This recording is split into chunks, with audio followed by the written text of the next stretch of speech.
Nós vamos falar sobre o testemunho de Jesus, em João capítulo 5, 31 a 47. Nesta semana, meu sobrinho esteve lá em casa e foi nos dar uma boa notícia, que ele tinha conseguido um novo emprego, um emprego melhor. Era uma vaga que ele estava concorrendo e havia várias pessoas concorrendo a esta vaga. Então fiquei pensando, puxa, como ele conseguiu esta vaga, né? Eu comentei com ele, falei, tinha várias pessoas concorrendo a esta vaga, não é? E ele disse sim, mas uma coisa me ajudou, ele disse, que foi uma pessoa que o indicou. Então tem alguém que conhecia os donos ali da empresa e indicou o meu sobrinho. E isso foi uma das coisas, não foi a única. É claro que a competência dele, o trabalho dele foi levado em conta, porque ele passou por várias fases nesse processo, mas uma das coisas que mais o ajudou foi esta indicação. Se fôssemos falar em termos bíblicos, a gente diria o testemunho. Ele tinha um bom testemunho e isso o ajudou. E se há uma pessoa que tem um bom testemunho, é Jesus. Se você ainda não colocou Jesus em sua vida, se você ainda não aceitou Jesus para fazer parte da sua vida, então pode confiar, porque Jesus tem um bom testemunho. Vamos ler então João capítulo 5, versículos 31 a 47, que diz assim: se eu testifico a respeito de mim mesmo, o meu testemunho não é verdadeiro. Outro é o que testifica a meu respeito, e sei que é verdadeiro o testemunho que ele dá de mim. Mandastes mensageiros a João, e ele deu testemunho da verdade. Eu, porém, não aceito humano testemunho. Digo-vos, entretanto, estas coisas para que sejais salvos. Ele era a lâmpada que ardia e alumiava, e vós quisestes por algum tempo alegrar-vos com a sua luz. Mas eu tenho maior testemunho do que o de João, porque as obras que o Pai confiou para que eu as realizasse, essas que eu faço, testemunham a meu respeito, de que o Pai me enviou. O Pai que me enviou, esse mesmo é que tem dado testemunho de mim. Jamais tendes ouvido a sua voz, nem visto a sua forma. Também não tendes a sua palavra permanente em vós, porque não credes naquele a quem ele enviou. Examinais as Escrituras, porque julgais ter nelas a vida eterna, e são elas mesmas que testificam de mim. Contudo, não quereis vir a mim para terdes vida. Eu não aceito glória que vem dos homens. Sei, entretanto, que não tendes em vós o amor de Deus. Eu vim em nome de meu Pai, e não me recebeis. Se outro vier em seu próprio nome, certamente o recebereis. Como podeis crer, vós, os que aceitais glória uns dos outros, e contudo não procurais a glória que vem do Deus único? Não penseis que eu vos acusarei perante o Pai. Quem vos acusa é Moisés, em quem tendes firmado a vossa confiança. Porque, se de fato cresceis em Moisés, também creríeis em mim, porquanto ele escreveu a meu respeito. Se, porém, não credes nos seus escritos, como crereis nas minhas palavras? Vamos orar? Obrigado, nosso Deus, porque tu nos amaste e tu enviaste o teu único Filho, Jesus Cristo, para morrer em nosso lugar.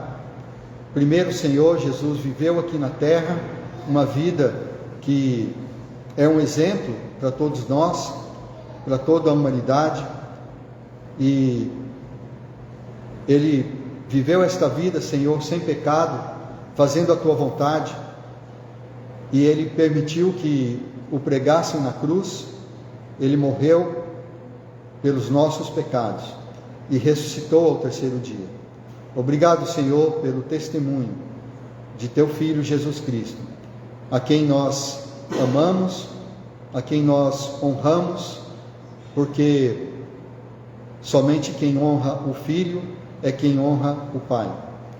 E pedimos, Senhor, que tu abençoes ao meditarmos nessas palavras, que tu possas falar em nossos corações, que tu possas nos ensinar, que teu Espírito possa falar de forma que nós possamos mudar em nossas vidas aquilo que não está de acordo com a tua vontade. Pedimos, Senhor, então a tua bênção e agradecemos em nome do Senhor Jesus. Amém. Amém. O testemunho de Jesus. Aqui ele fala, ele dá o seu próprio testemunho, e ele fala: se eu desse eu mesmo falando de mim, então isso não é válido, porque quando alguém fala de si mesmo, então normalmente não dá para aceitar esse testemunho. É claro que eu vou falar bem de mim mesmo, mas Jesus disse: eu tenho outros testemunhos, eu tenho pessoas que testemunham de mim, eu tenho as obras, eu tenho as escrituras que testemunham de mim. Como era o testemunho de Jesus? Conforme ele mesmo está dizendo aqui. Nos versículos 31 a 37, nós podemos dizer, baseado nessa parte do parágrafo, que o testemunho de Jesus é um testemunho claro. É claro, não há dúvidas sobre Jesus. Ele disse aqui que as pessoas mandaram mensageiros, no versículo 33, mandaram mensageiros a João Batista para perguntar sobre Jesus, e João Batista deu o testemunho da verdade. Então João Batista era um dos que testemunhavam de Jesus, e o seu testemunho era público. Jesus disse que, embora ele não aceite o testemunho humano, e João Batista era humano, mesmo assim é válido o testemunho de João, porque era um testemunho verdadeiro. E Jesus estava falando com os judeus que o estavam ali questionando, porque ele queria que eles fossem salvos. No versículo 34 ele diz: eu estou falando essas coisas, eu estou dizendo que há pessoas que testificam de mim, e não é qualquer pessoa, porque João Batista era bem conceituado.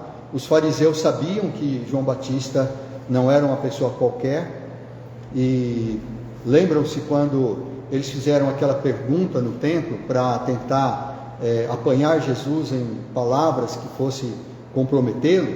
Eles perguntaram para Jesus, eles confabularam lá o que eles iam perguntar, e eles falaram: nós temos uma pergunta que vai colocar Jesus na parede, que Jesus não vai ter como responder isso aí.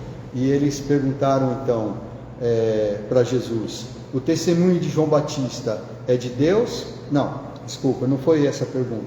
Isso foi Jesus que perguntou para eles, Mas eles fizeram uma pergunta que ia colocar Jesus na parede, que quem dá autoridade para você fazer estas coisas no templo, para ensinar no templo, para derrubar a mesa dos cambistas, para expulsar as ovelhas, as vacas, para limpar o templo? Quem dá essa autoridade para vocês? Aí Jesus então retornou com essa pergunta, que aí sim colocou os fariseus na parede, e os saduceus.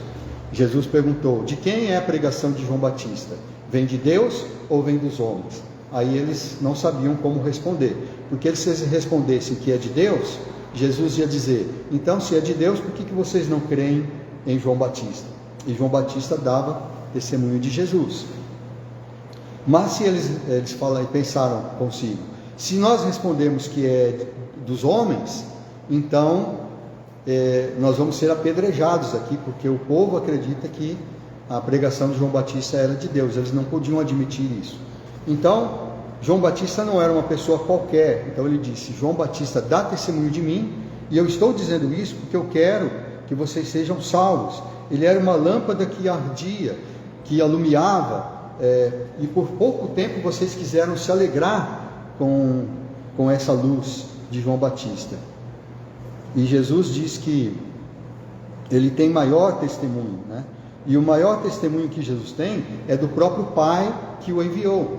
E como é que o Pai dava testemunho de Jesus? Através das obras que Jesus fazia. Então ele disse: essas obras que eu faço, elas têm dado testemunho de mim.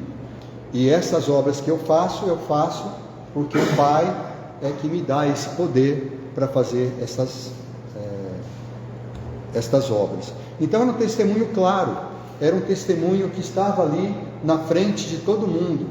Ele fazia isso publicamente, ele curava no templo, curava nas sinagogas, curava em campo aberto, ele multiplicava pães, ele curava leprosos, curava cegos e ressuscitava mortos. Então Jesus estava dizendo: o meu testemunho, de alguma forma ele estava dizendo que o seu testemunho é claro, é bem evidente. E até hoje nós podemos dizer isso, porque Jesus Cristo, tem muita gente que não crê que Jesus é o Filho de Deus, muito menos que Jesus, sendo Filho de Deus, é o próprio Deus, ou é igual a Deus, é semelhante a Deus. Mas é inegável a existência de Jesus. Jesus mudou o mundo, tanto que nós estamos em que ano mesmo? 2022. Como que é contado esse ano? 2022 depois de Cristo. Antigamente, como se contavam os anos? Se contava a partir de algum rei, não era? O ano 5º do reinado do Nabucodonosor, o ano 6º do reinado do fulano de tal, né? Mas a partir de Jesus, o mundo começou a contar e não parou mais. Por quê? Porque Jesus não morre. Ele ressuscitou, ele morreu, mas ele ressuscitou, ele está vivo. Ele é um rei que ainda vive. Então, portanto, nós estamos no ano de 2022. Os judeus que não creem que Jesus é o Filho de Deus, eles não têm o ano de 2022. Para eles é ano 5.000 e alguma coisa, que eles contam, eles têm uma outra contagem. Mas a maior parte do mundo conta a partir do nascimento de Jesus. Então o testemunho de Jesus é tão claro, tão evidente. Se você quer saber sobre Jesus, você vai procurar no Google, nas enciclopédias, nos livros. Até os inimigos de Jesus, aqueles que não creem em Jesus, eles admitem que Jesus existiu, o que Jesus fez. Então o testemunho dele é muito claro, não tem como negar. O testemunho de Jesus também é um testemunho lógico, não é somente um testemunho claro, ele é um testemunho lógico. Há uma lógica no testemunho de Jesus. Aqui nos versículos 38 a 44, nós vemos que Jesus fala que ele começa dizendo que os judeus não têm a palavra permanente neles, porque não crê naquele que enviou Jesus, o Pai. E aí no versículo 39, é um versículo famoso, muitas pessoas decoram esse versículo.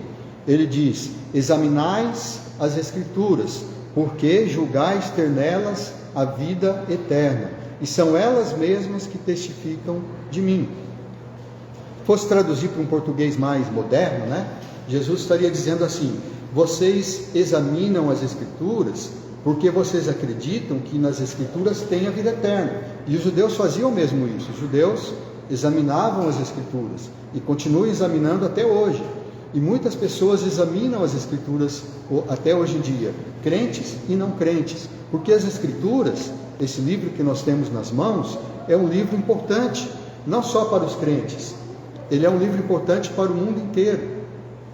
Aqui tem história antiga, história real, história que foi comprovada pela ciência, pela arqueologia. Se as pessoas querem saber a respeito de uma coisa antiga, eles vão na Bíblia e se a Bíblia fala sobre aquilo, o que a Bíblia está dizendo é certeza. Esses dias eles acharam aí na Amazônia uma cidade antiga, não é? Eles chamam a cidade de, como que é mesmo? Ratanabá, né? Uma cidade antiga e tal, né?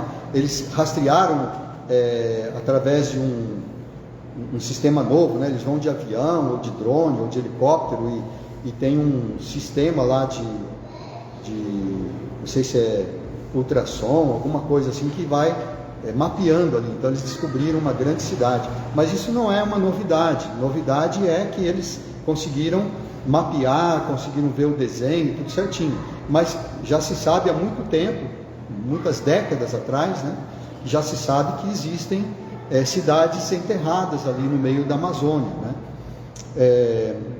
Mas será que a Bíblia fala sobre essas cidades? Bom, a Bíblia fala que houve um dilúvio, não é verdade? E fala que quando houve esse dilúvio, então o mundo acabou, né? Começou tudo de novo com Noé e tal. Então é bem provável que foi nessa época aí, antes do dilúvio, que existiam essas cidades. Mas se você quer saber alguma coisa sobre a Israel, sobre a Turquia, sobre a Síria, e você quer saber se houve uma cidade lá, esses dias acharam lá no Iraque também uma outra cidade ali, antiga. Então é só você procurar na Bíblia. Se a Bíblia fala a localização, você pode ter certeza que está lá. Então, é lógico, o testemunho de Jesus está nas Escrituras, e ele disse: as Escrituras testemunham de mim. O problema é que as pessoas não querem acreditar, como ele está dizendo aqui, né? Vocês não querem vir a mim para terdes vida, no versículo 40. As Escrituras falam de mim, falam que vocês têm que vir a mim para terem vida, mas vocês não querem. Mas é um testemunho claro. Ele disse: olha, eu vim em nome do meu Pai, e vocês não querem me aceitar. Se outra pessoa vem em seu próprio nome, vocês vão aceitar, porque as pessoas querem aquilo que lhes agrada. Mas o testemunho de Jesus é um testemunho lógico. Ele está em todas as Escrituras, não é só no Novo Testamento. Quem veio na escola dominical aí na semana passada, então vai lembrar que a gente falou, né, que qual é a parte da Bíblia que fala sobre Jesus, né? Como Jesus fala lá, quando ele está lá em João capítulo 24, então começou desde Moisés, que é essa primeira parte da Bíblia aqui, né? E passou por todos os profetas, né? E então ele está falando do Antigo Testamento inteiro, falando de Jesus. É um testemunho claro, é um testemunho lógico, ele está nas Escrituras, e é um testemunho antigo. O testemunho de Jesus, ele é um testemunho antigo, não é de hoje. Nos versículos 45 a 47, ele diz para os judeus: vocês não pensam que eu vou acusar vocês diante do Pai? Quem acusa vocês é Moisés, o próprio Moisés, porque Moisés escreveu ao meu respeito. Se vocês crescem em Moisés de fato, que eles diziam que criam em Moisés, porque Moisés era mais antigo do que Jesus. Se vocês crescem em Moisés, vocês creriam em mim, porque Moisés escreveu sobre mim. Onde que Moisés escreveu sobre Jesus? Vocês sabem? Apocalipse não é Apocalipse também não. Gênesis capítulo 3, né? O que fala lá? Fala da queda do homem, no comecinho da Bíblia. Quem que escreveu Gênesis? Foi Moisés. O que ele fala lá? Gênesis, né? Quando a Eva come do fruto que não era para comer, depois ela dá o fruto para o Adão também come, e depois eles se escondem, eles descobrem que estão nus, se vestem com folhas de figueira, depois Deus aparece e conversa com eles.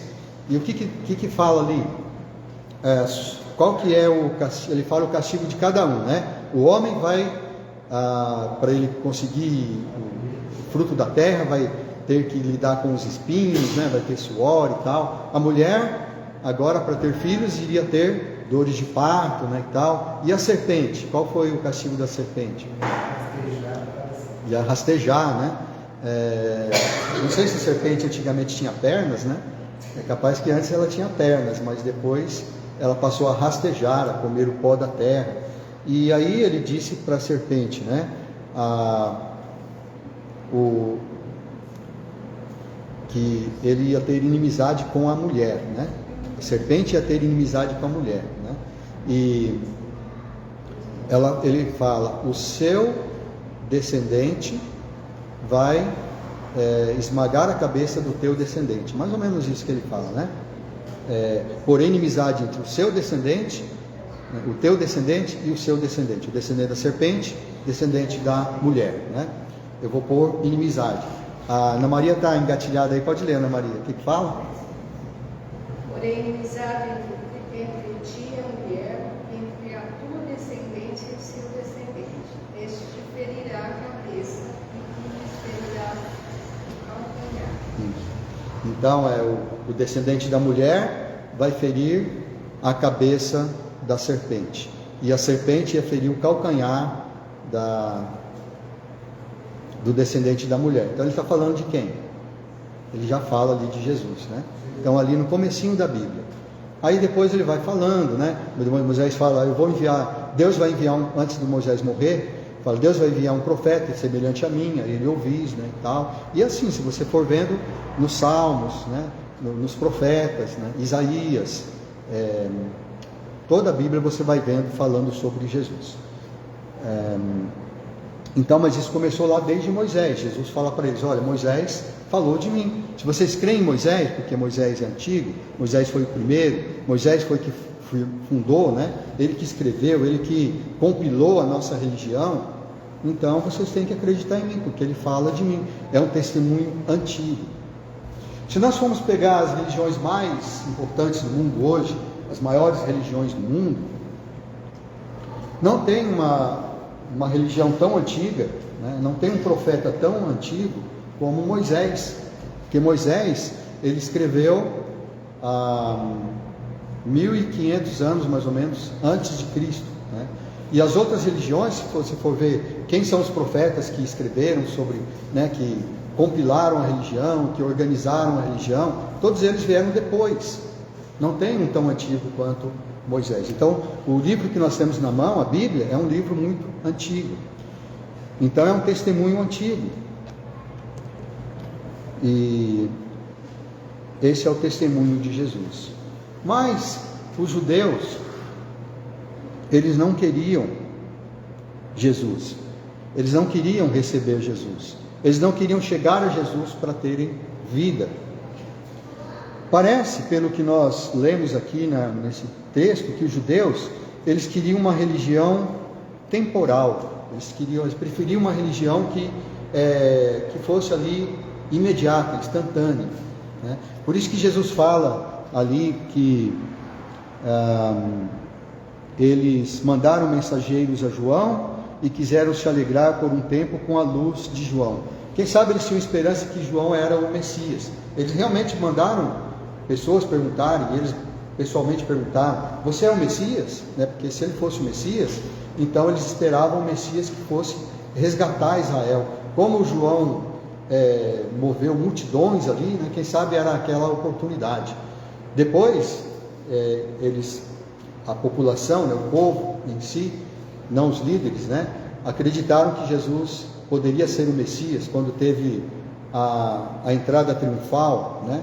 Antes de Jesus ser crucificado, teve aquela entrada triunfal, e foi o domingo de Ramos, e eles foram clamando lá, né? Bendito que vem em nome do Senhor, o filho de Davi, né? Então eles esperavam que aquela redenção ia acontecer ali.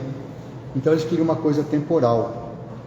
Os judeus, eles queriam uma religião que fosse atraente, uma coisa que os agradasse. Eles não queriam Jesus. Como que fala aquela música lá que o Lael canta, de Isaías lá, né? Não havia nada que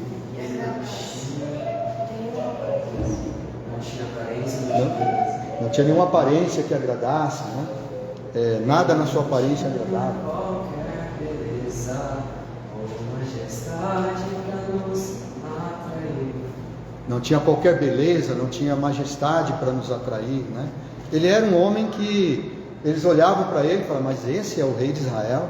Até o Pilatos, né, zombou dele, né? Você é o rei de Israel? O Herodes, principalmente o Herodes, muito mais, né? Zombou dele, mandou colocar lá uma coroa de espinhos, colocar um manto suntuoso, né? Tirou o manto dele, né? O Herodes tirou o manto dele, o manto real, que era caríssimo, que era belíssimo, né? Colocou em Jesus, falou, salve rei dos judeus, né? Zombou dele, né? Então, os judeus não queriam, porque ele não era atraente. Jesus fala, né? Vocês examinam as Escrituras, porque vocês julgam ter nelas a vida eterna, e são elas que testificam de mim. Só que vocês não querem vir a mim para terem vida. Então eles queriam uma coisa mais atraente.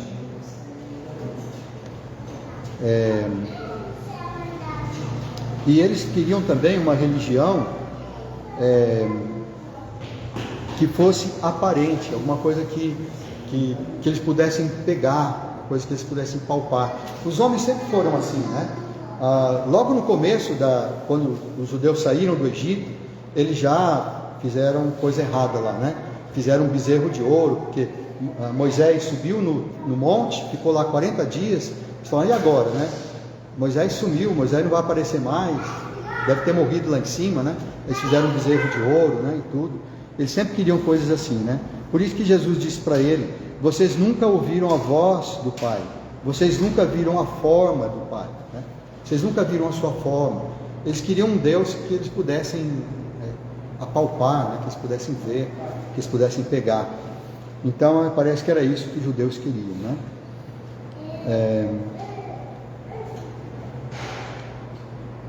Jesus, ele trabalhava tão bem que, né, ele curava, ele fazia tudo, que os judeus tinham inveja dele. Nós vemos no começo do capítulo 5, desse capítulo que nós estamos lendo, que eles queriam matar Jesus. Ali mesmo já começaram a planejar e matar Jesus. Eles tinham inveja dele. Eles queriam desmoralizá-lo, né? Tentava pegar ele em alguma coisa para desmoralizar. Em 1 João 3,10, né? Ele fala ali que o João fala que os filhos de Deus, né? E os filhos do diabo são destacados ali, né? Pela sua maneira, né? Ele diz no versículo 12, né? 1 João 3,12, que a mensagem de Jesus, né? Não é segundo Caim, porque Caim ele era do maligno e Caim assassinou o seu irmão. E por que Caim assassinou o seu irmão? Porque as obras dele eram más e as obras de Caim eram boas. Então era mais ou menos assim. Os judeus eram irmãos de Jesus, porque Jesus era judeu. As obras de Jesus eram boas, mas as obras dos judeus eram más. E eles então, é a mesma coisa de Caim querer matar Abel, né? Quando isso aconteceu. E como é que uma pessoa pode querer matar alguém, né? Pensando, né? Como pode um irmão querer matar um outro irmão porque o outro irmão é melhor do que ele? Como que pode acontecer isso? Mas isso é muito mais comum do que a gente pode pensar, né? No Brasil, no ano passado, 2021, aconteceram 41 mil assassinatos. 41 mil pessoas morreram assassinadas, né? E fizeram pesquisa sobre isso, né? E diz que em algumas regiões os assassinatos, desses assassinatos e desses 41 mil, em algumas religiões, os assassinatos por motivos fúteis, né? Ou assim, por qualquer coisa, né? Por coisa que não justifica, nada justifica, é claro, um assassinato, mas muito menos coisas fúteis, né? Coisas sem importância, ou por impulso, né? Que a pessoa matou por impulso, pode chegar até 80% desse total. 80% dos assassinatos em algumas regiões, né? Pode ser por motivo fútil. Isso é pesquisa, né? Que foi feita. E tem uma doutora que se chama Julia Shaw. ela fez uma pesquisa pela Universidade de Columbia, no Canadá. Ela disse que, entre outras coisas, ela fala na pesquisa dela que qualquer um seria capaz de matar. Até mesmo eu e você, pessoas comuns são capazes de matar. Ela diz que para todos nós, apenas uma má decisão nos separa de prejudicar os outros de forma trágica. Um momento de loucura em nossos carros, uma faca que desliza, um empurrão. Então, isso pode acontecer com qualquer um de nós, com pessoas comuns, né? Pessoas que não premeditaram o assassinato, de repente podem matar. Será que isso é possível mesmo? Quando Jesus fala assim, se você xingar o seu irmão, você já matou ele no seu coração. Lembra dessa passagem? Jesus está falando isso lá no Sermão do Monte, né?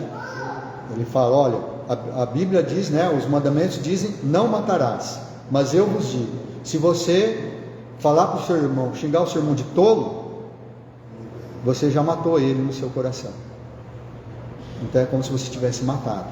Então isso está em nós, irmãos. Então nós precisamos realmente orar o Pai Nosso, né, e pedir, livra-nos do mal, todos os dias, né? Não nos deixes cair em tentação, mas livra-nos do mal. Precisamos pedir que o Espírito Santo nos ajude, porque nós somos capazes de coisas que nós nem imaginamos. Os judeus odiavam, perseguiam Jesus, né? Porque Jesus, segundo eles, violava o sábado, né? Segundo eles, né, Jesus era igual a Deus, porque ele falava que era filho de Deus. Então eles tinham ódio disso, né?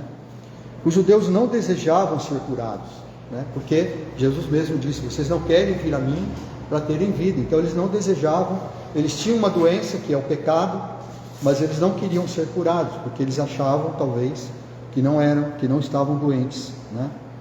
E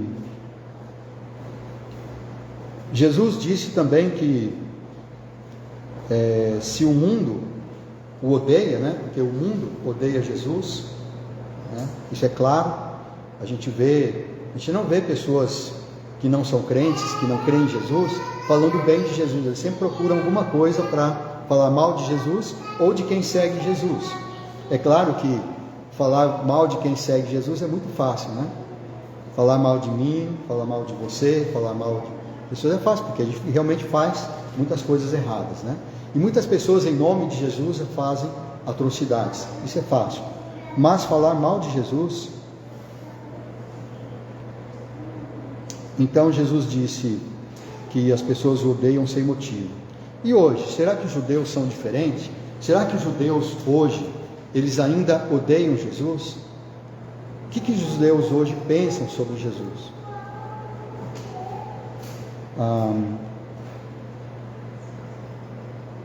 Aparentemente, hoje, os judeus não veem Jesus como um inimigo, e nem com ódio, né? Mas eles ainda não reconhecem Jesus como o Messias. Tem um artigo escrito pelo rabino Henry Sobel. Ele é um rabino brasileiro, judeu brasileiro. Ele é famoso, esse rabino Henry Sobel. Sempre quando alguém quer saber alguma coisa sobre os judeus, né, sobre a história judaica e tal, eles vão falar com esse rabino. Teve um problema com ele, né? Ele foi pego lá na Flórida roubando uma gravata lá, né, e tal. E isso pegou mal para ele, né? Depois disso, pessoas não o procuraram tanto. Mas ele ainda continua com muito prestígio, ele se justificou, né? Como uma doença de querer roubar alguma coisa, né? Mas aconteceu, né? Mas isso não tira o conhecimento que ele tem, né? Sobre a religião, tudo. E ele escreveu um artigo no qual ele disse assim, ó, sobre Jesus, né?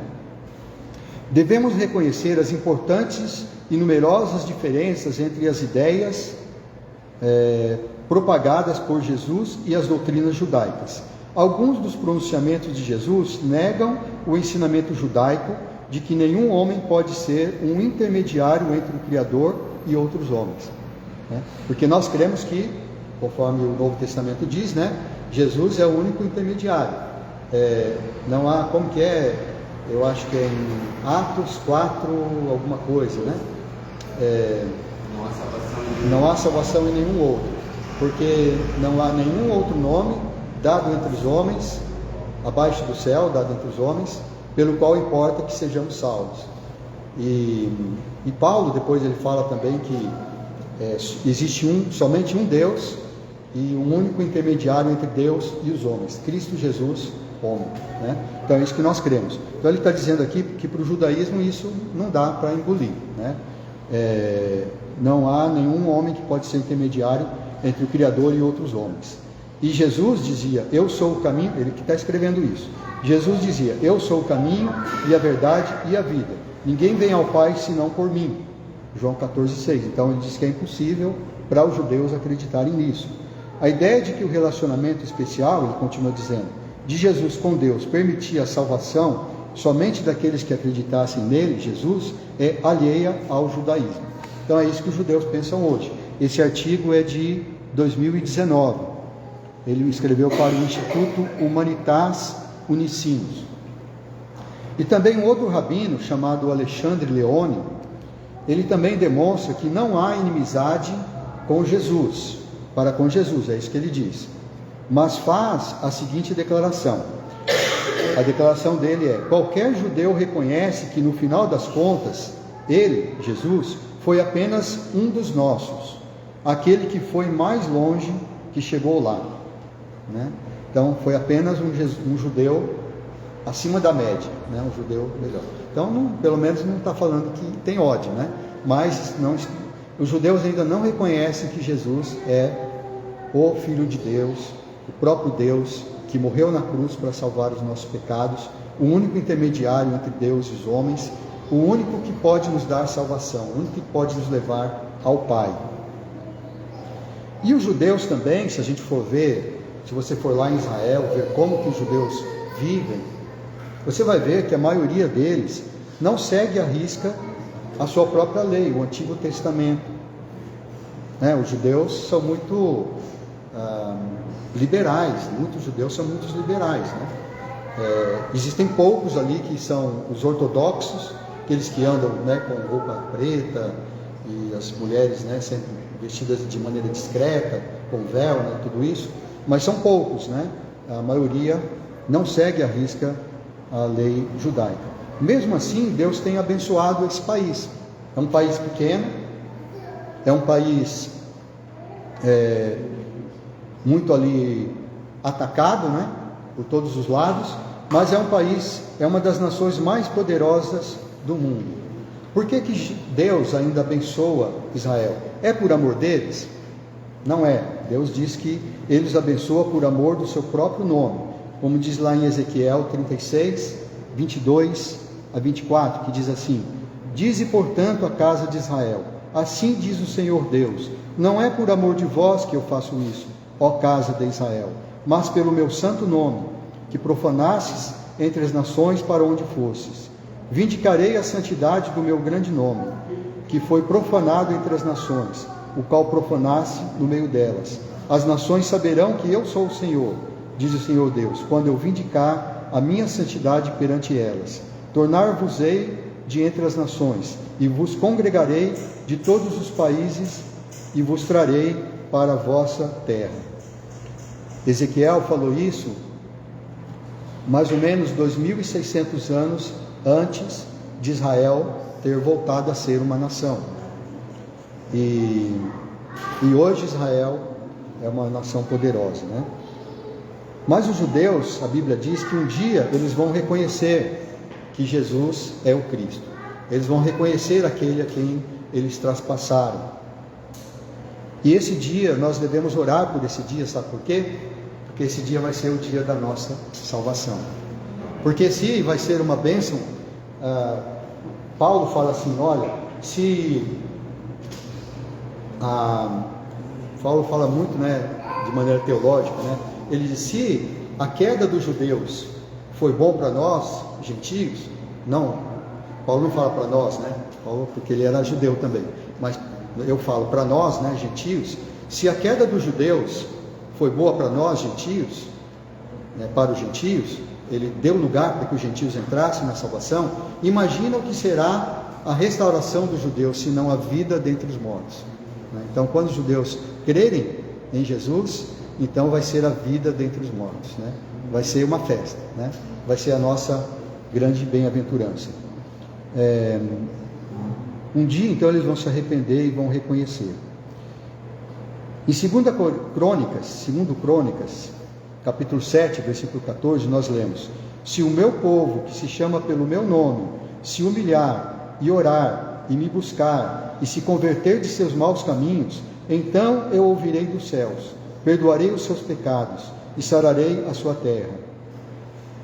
Jeremias 17, 14. E tem um salmo que diz: cura-me, Senhor. Aliás, este é Jeremias também, né, que fala: cura-me, Senhor, e serei curado, salva-me e serei salvo, porque tu és o meu louvor. Esse que é Jeremias 17, 14. O outro que eu li é 2 Crônicas 7, 14. Então oremos por Israel, né? E oremos por nós mesmos, né? Para que nós tenhamos a coragem de convidar Jesus para fazer parte da nossa vida. Mais do que isso, né? Pedir para Jesus que Ele permita que nós façamos parte da sua vida, que nós possamos crer em Jesus, porque o testemunho de Jesus não é um testemunho qualquer, nós podemos confiar. Ele é um testemunho claro, ele é um testemunho lógico, está nas Escrituras, e ele é um testemunho antigo. E se você quiser conhecer Jesus, você vai ver que isso é verdade. Amém?